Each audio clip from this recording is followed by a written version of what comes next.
What if the absolute worst thing that could possibly happen to your professional credibility was making $400 million? Right. Just instantly becoming the most famous person on Earth. Exactly. Yeah, I mean, right. we spend our entire lives, optimizing for success, trying to reach the absolute pinnacle of whatever industry we're in. Sure, that's the dream. But sometimes reaching that peak is actually a trap. You achieve this overwhelming, undeniable success, and in the process, you completely destroy your ability to be taken seriously ever again. Yeah, it creates a really fascinating paradox. The industry gives you literally everything you ever wanted, but the cost is, well, it's your professional autonomy. You're stuck. Completely stuck. You are suddenly locked in this gutted cage, defined entirely by the one massive hit that put you there. And stakeholders are terrified to let you be anything else. And that dynamic is exactly what we are unpacking in today's deep dive. We are looking at one of the most radical, incredibly calculated career reinventions in modern Hollywood history. It really is a masterclass. We're breaking down the mechanics of how Robert Pattinson transformed himself, going from this mocked teenage vampire heartthrob to a universally respected indie darling. And eventually, into the Batman. Right. So for you listening, whether you're trying to navigate your own career pivot or rebrand your business, or you just, appreciate the mechanics of a truly impossible comeback, we're stripping away the pop culture gossip today. We're looking at the underlying strategy. Exactly. How do you walk away when you are trapped by your own success? To start, we have to look at his beginnings, because his early life gave absolutely zero indication that he had the drive to pull off some Machiavellian Hollywood reinvention. No, not at all. There was no burning ambition for the stage or anything. Growing up in London in the late 80s and 90s, he was the youngest sibling and notoriously unruly. Oh, really? Yeah, he was actually expelled from school for behavioral issues and just a complete refusal to do his homework. Wow. His older sisters actually used to dress him up as a girl and call him Claudia just to entertain themselves. Okay, let's unpack this. Because his actual career ambitions as a teenager were bizarrely disconnected from Hollywood. He was interested in music initially, right? Yeah, music was a big one. But his real goal, which I find hilarious, was to study public relations so he could write speeches for politicians. Yes. He literally wanted to manipulate public perception from behind the scenes. And that detail, that thing about wanting to shape political narratives, it is incredibly telling when you look at how he later handled the media. Totally. But his actual entry into acting was purely a parental intervention. He was a shy kid, and his father pushed him into local theater simply to, get him out of his shell. So he slowly starts doing these small local roles, and then a talent scout spots him. Yeah. And suddenly he is cast in the 2004 Hollywood adaptation of Vanity Fair. Right. A huge deal for a kid. Massive. He flies out. He shoots his scenes alongside major stars, and he naturally assumes, well, I've officially made it into the industry. But the reality of that situation provided a foundational psychological lesson for him. It was brutal. It really was. He showed up to the premiere, sat down in the theater, and watched the entire movie only to realize his character had been completely cut from the film. Just erased. Erased. And nobody even bothered to tell him. I mean, imagine the humiliation of that. For anyone listening, imagine spending months building a massive high-stakes presentation for your company. You walk into the boardroom with the executives, you turn on the projector, and you discover your boss deleted all your slides the night before. Oh, that's a nightmare. And they didn't even bother to send you an email about it. Right. How did that invisible rejection shape his mindset going forward? If we connect this to the bigger picture, it effectively immunized him against the illusion of Hollywood glamour. Right. When your very first experience in a high-status industry is realizing that you are entirely disposable and that the power structures don't respect you enough to even give you a heads up, it breeds a profound detachment. You stop caring about the glitz. Exactly. You stop taking the prestige of the industry seriously because you realize the rules are not designed to protect you. And that detachment totally became his armor later on. But in the short term, that invisible rejection actually paid off. Yeah, the guilt factor. Right. The casting director for Vanity Fair felt so guilty about the lack of communication that she secured him an apology audition for Harry Potter and the Goblet of Fire. Which is wild. He lands the role of Cedric Diggory, and at 19, he experiences this sudden wave of fame. I mean, the press immediately crowns him the next Jude Law. A wave that was essentially a puddle compared to the cultural tsunami that was about to hit him. Oh man, the Twilight audition. It's legendary at this point. He goes to director Catherine Hardwicke's house, right? Yeah, reading scenes on her bed with Kristen Stewart. And he manages to beat out Orlando Bloom. He even beats out Henry Cavill, who was actually the author's first choice for the role, but was deemed too old by the time production started. Which is funny to think about now. So Pattinson secures the role of Edward Cullen. But he totally misread the vibe of the project. The misalignment of expectations here is crucial. Pattinson did not approach this as a campy teen romance. He treated it like a deeply serious, dark, independent film. Which is hilarious. It is. His performance choices were so intensely brooding and somber that the studio actually threatened to fire him during the first movie. Because he wouldn't smile. Literally because he simply refused to smile. He fundamentally misunderstood the product he was selling. But, I mean, the product sold anyway. The movie drops in 2008, grosses over $400 million, and kicks off half a decade of pure, unadulterated hysteria. And that level of fame, it triggers a complete loss of personal autonomy. Yeah. The accounts from that time detail him having like 5 separate cars full of paparazzi camped outside his residence 24 hours a day. That's terrifying. He described the profound emasculation of having strangers track your every physical movement. He had to constantly change clothes and swap cars just to sneak out of a restaurant undetected. It turned his existence into a spectator sport. Now, the natural assumption is that he has hit the jackpot. He is a global superstar. But strategically, this was a professional death trap. We have to talk about brand rigidity here. The industry immediately categorized him as the Twilight guy. Right. When a brand becomes that massive and that rigidly defined, it ossifies. Serious filmmakers and casting directors look at him and they don't see an actor. They see a financial and artistic liability. Because if you cast Edward Cullen in a gritty drama, the audience's suspension of disbelief shatters the second he walks on screen. You aren't seeing the character, you're seeing the teen idol. Precisely. His presence alone would distract from the narrative. Stakeholders wouldn't whisk their budgets on him in a serious context. His credibility was functionally zero. But his response to this trap is where the strategy kicks in. Instead of leaning into the heartthrob persona, he initiates a scorched earth public rebellion. Oh, he really went for it. While actively starring in this multi-billion-dollar franchise, he is doing press junkets and openly trashing the product. He states, the books make no sense. He calls the author mad, claiming she just wrote down a weird dream she had. Yeah, he didn't hold back. He tells journalists that if his character was a real person, he would be an axe murderer. He was systematically attacking his own brand from the inside. Here's where it gets really interesting, though. Because it's easy to frame this as some noble artistic struggle. But the reality is he was making around $12 million a movie. Right. Hitting $20 million for the final film. So complaining about the artistic integrity of a franchise while cashing a $20 million check feels like the ultimate champagne problem. Well, I just take the massive payout, pivot to standard romantic comedies, and live comfortably inside the Hollywood machine. Framing it as a champagne problem ignores the psychological toll of being a punchline in your own chosen profession. Yeah. But what's fascinating here is you are highlighting the exact mechanism of his escape. The money. Yes. That absurd amount of money was his venture capital. Those goals in handcuffs gave him the ultimate strategic advantage, which was financial immunity. EFU money. Exactly that concept. Because he extracted so much capital from the Twilight machine, he eliminated the need to ever work for paycheck again. Wow, yeah. He could afford to fail completely and repeatedly. That financial security allowed him to take artistic risks that literally no other young actor in Hollywood had the safety net to attempt. And he didn't just take risks. He actively sought out professional punishment.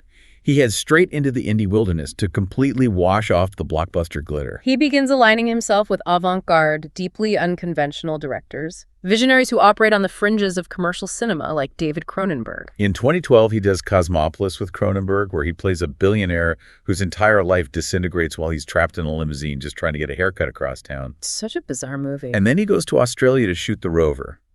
And the conditions for this shoot sound intentionally torturous. Oh, absolutely. They are out in the scorching Australian outback, a crew of 90 people shooting for over 40 days. He's living in a shipping container surrounded by what he described as a trillion flies.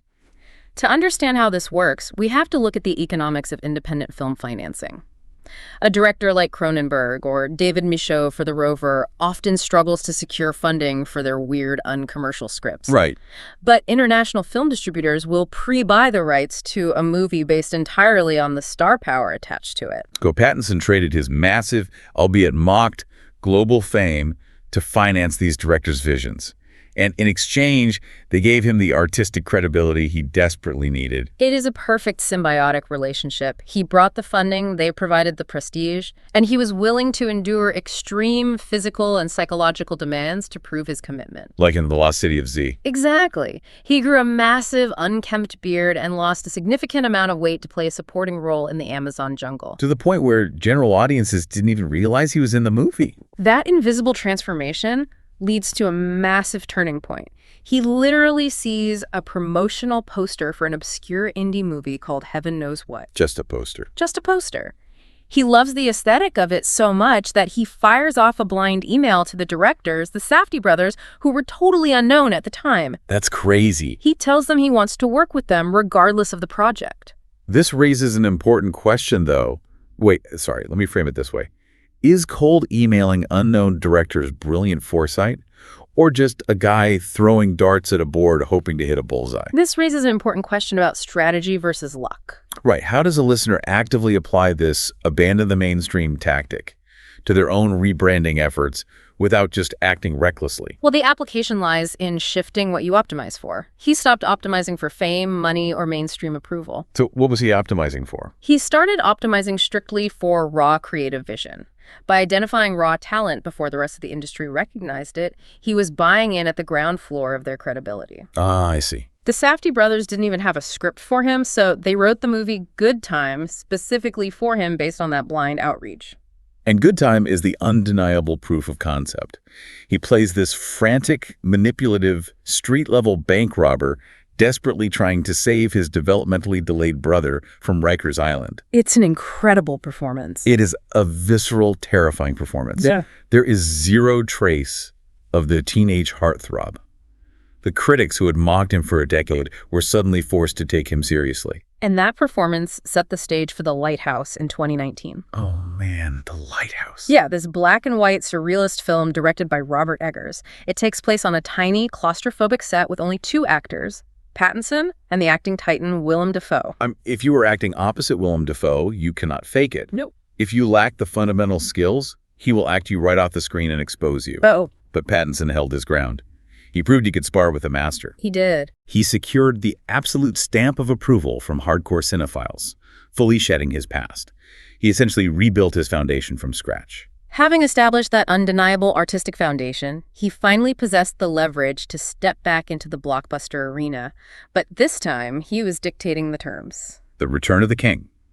Christopher Nolan, arguably the most powerful director in Hollywood, calls him to co-star in the massive sci-fi epic Tenet. Which is funny because... Interestingly, Pattinson openly admitted he filmed that entire incredibly complex time-bending movie without ever fully understanding the plot. Which is so on brand for him. Totally.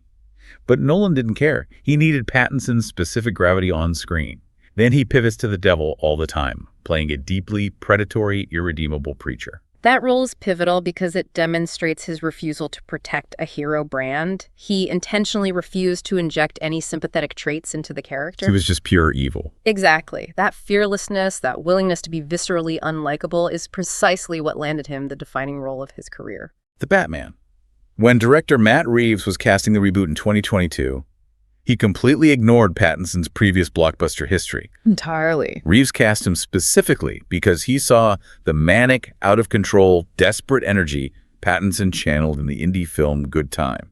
Reeves did not want a suave, polished billionaire playboy. He wanted a deeply traumatized, reactive individual who uses the tactical suit as a psychological crutch to cope with his unresolved trauma. Which is such a fresh take. Yeah. Pattinson drew heavily from gritty 1970s anti-heroes like the protagonist in Taxi Driver to build his version of Bruce Wayne. So what does this all mean? The strategy is essentially a Trojan horse.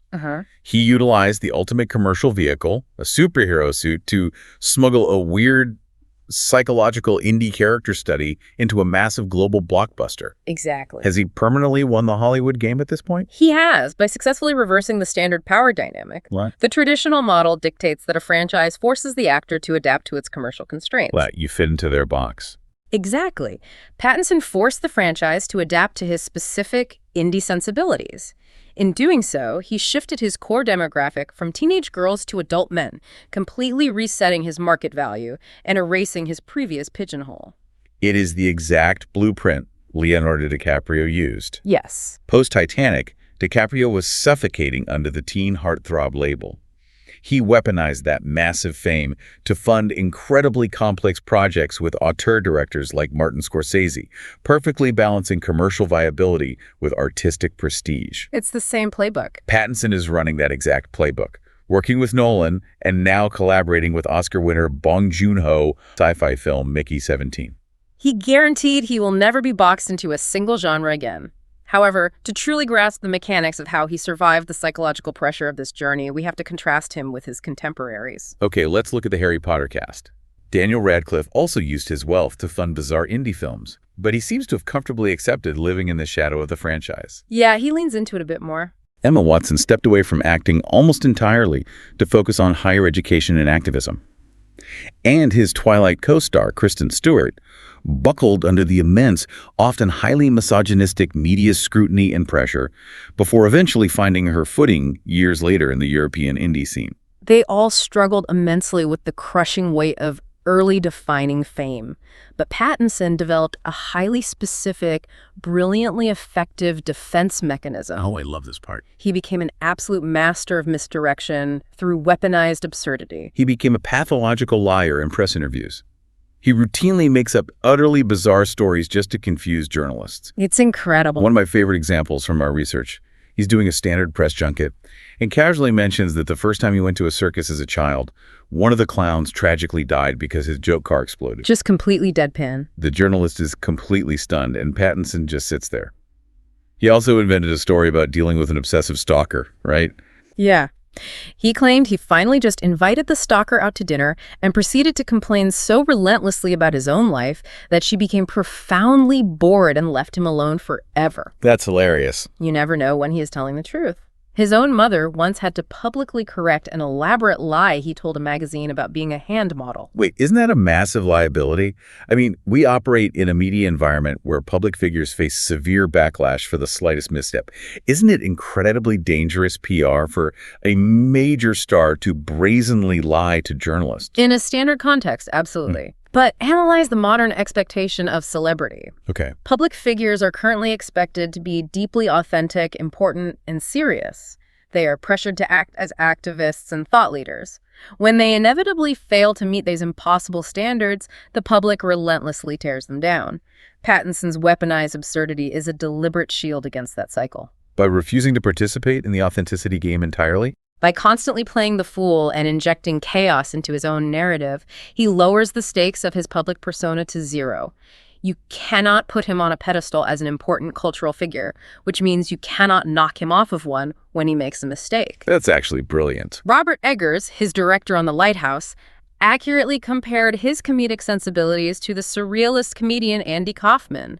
He keeps the audience and the media permanently off balance. He engineered a situation where it is impossible to cancel him because nobody takes anything he says seriously in the first place. Exactly. And the most remarkable aspect of this entire reinvention is that he is only around 40 years old. Yeah. He has decades left as an undisputed leading man. He took the absolute worst-case scenario for a working actor, becoming a global punchline, and utilized it as the raw material to build an untouchable prestige career. We've traced this incredible trajectory from the unruly kid in London to the crushing heartbreak of the Vanity Fair deletion, through the stifling golden handcuffs of Twilight, deep into the punishing Australian outback, and finally emerging as a uniquely respected, critically acclaimed Batman. It is a reinvention that required the willingness to burn his own house down just to ensure he could build a stronger one. We spend the vast majority of our professional lives trying to build and protect a perfectly curated identity. We climb the corporate ladder, we achieve a level of success, we settle into that gilded cage, and we become utterly terrified of losing our status. We desperately cling to the very labels that trap us. Because protecting the brand becomes more important than professional growth. But this journey suggests a radically different approach.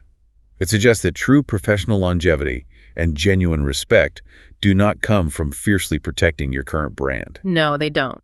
They come from possessing the courage to actively destroy the version of you that everyone else has grown comfortable with in order to force the world to meet the real you. So, for you listening, I leave you with this question to chew on. Are you currently trapped in a successful role? And do you have the courage to walk away from it? Sometimes the only way to escape the cage is to admit you hate the view. Thank you for joining us on this deep dive. We'll see you next time.